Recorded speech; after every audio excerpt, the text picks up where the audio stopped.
శ్రావణమాసం వచ్చిందంటే చాలు ప్రతి ఇంటా పండుగల సందడి మొదలవుతుంది. ముఖ్యంగా మహిళలు ఎంతో భక్తి శ్రద్ధలతో జరుపుకునే పండుగ వరలక్ష్మి వ్రతం. కోరిన వరాలిచ్చే చల్లని తల్లిగా వరలక్ష్మీదేవిని ఆరాధిస్తూ ఈ వ్రతాన్ని ఆచరిస్తారు.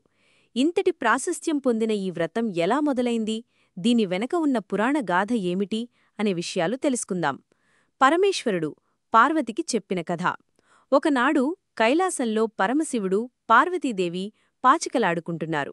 ఈ సందర్భంలో పార్వతీదేవి, స్వామీ, స్త్రీలు సకల సౌభాగ్యాలు, అష్టైశ్వర్యాలు పొంది వారి కుటుంబాలు సుఖసంతోషాలతో వర్ధిల్లడానికి ఏదైనా ఒక ఉత్తమమైన వ్రతాన్ని చెప్పండి అని కోరింది. ఆమె కోరికకు చిరునవ్వుతో బదిలిచ్చిన పరమేశ్వరుడు, దేవి, నీవు కోరినట్లే స్త్రీలకు సకల శుభాలను ప్రసాదించే ఒక దివ్యమైన వ్రతం ఉంది. అదే వరలక్ష్మి వ్రతం. ఈ వ్రత మహత్యాన్ని గురించి చెప్పే ఒక కథను విను అంటూ చారుమతి వృత్తాంతాన్ని వివరించడం ప్రారంభించాడు. చారుమతి భక్తికి మెచ్చిన శ్రీదేవి. పూర్వం మగధ దేశంలో కుండినపురం అనే పట్టణంలో చారుమతి అనే ఒక బ్రాహ్మణ స్త్రీ ఉండేది. ఆమె సద్గుణ సంపన్నురాలు, భర్త పట్ల అంకితభావం, అత్తమామల సేవలో ఎల్లప్పుడూ ముందుండేది. శ్రీమహాలక్ష్మి పట్ల ఆమెకు అచంచలమైన భక్తి ఉండేది. ప్రతిరోజూ ఆమె అమ్మవారిని ప్రార్థించేది. చారుమతి యొక్క నిష్కల్మసమైన భక్తికి, ఉత్తమ గుణగణాలకు లక్ష్మీదేవి ప్రసన్నురాలైంది. ఒకనాడు శ్రావణమాసంలో పౌర్ణమికి ముందు వచ్చే శుక్రవారంనాడు అమ్మవారు చారుమతి కలలో ప్రత్యక్షమై, ఓ చారుమతి, నీ భక్తికి నేను మెచ్చాను. శ్రావణ శుక్లపక్షంలో పౌర్ణమికి ముందు వచ్చే శుక్రవారంనాడు నన్ను పూజించి వరలక్ష్మి వ్రతాన్ని ఆచరించు. దీనివల్ల నీకు, నీ కుటుంబానికి సకల శుభాలు, అష్టైశ్వర్యాలు కలుగుతాయి అని అనుగ్రహించి అంతర్ధానమైంది. నిద్ర నుండి మేల్కొన్న చారుమతి తనకు వచ్చిన కలను భర్తకు, అత్తమామలకు, అలాగే తోటి మహిళలకు వివరించింది. వారందరూ ఆమె మాటలను విశ్వసించి ఆ శుభదినం కోసం ఎదురుచూడసాగారు.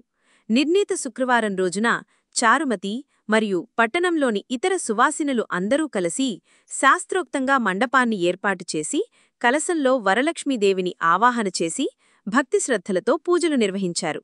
9 పోగుల తోరాన్ని చేతికి కట్టుకుని అమ్మవారికి నైవేద్యాలు సమర్పించి కథను విన్నారు. వారి పూజకు ప్రసన్నురాలైన వరలక్ష్మీదేవి కటాక్షంతో చారుమతి ఇల్లు మరియు ఆ వ్రతం ఆచరించిన ఇతర మహిళల గృహాలు సిరి సంపదలతో, ధనకనక వస్తువాహనాలతో నిండిపోయాయి. అప్పటినుండి ప్రతి సంవత్సరం శ్రావణమాసంలో ఈ వ్రతాన్ని ఆచరించడం సంప్రదాయంగా మారింది. కోరిన వరాలను ప్రసాదించే లక్ష్మీ కనుక వరలక్ష్మి అని, ఆ రోజున చేసే వ్రతం వరలక్ష్మీ వ్రతం అని ప్రసిద్ధి చెందింది.